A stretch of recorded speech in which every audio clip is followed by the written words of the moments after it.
শুভ বিজয়ার প্রীতি শুভেচ্ছা এবং ভালোবাসা জানাচ্ছি সকলকে। বড়দের আমার প্রণাম, ছোটদের অনেক অনেক ভালোবাসা। সুস্থ থাকুন, সুন্দর থাকুন, ভালো থাকুন, আনন্দে থাকুন, এবং সকলকে আনন্দে রাখুন। শুভ বিজয়। পুজোতে একের পর এক সারপ্রাইজ দিয়ে চলেছেন অভিনেত্রী কোয়েল মল্লিক।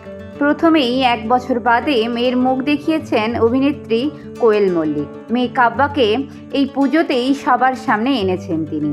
কাব্যারিটা প্রথম পুজো মল্লিক বাড়িতে, আর এই মল্লিক বাড়ির পুজো 101 বছরে পা রেখেছে।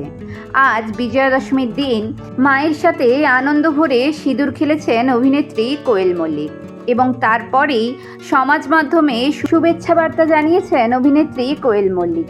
সবাইকে বিজয়া দশমীর শুভেচ্ছা জানিয়েছেন।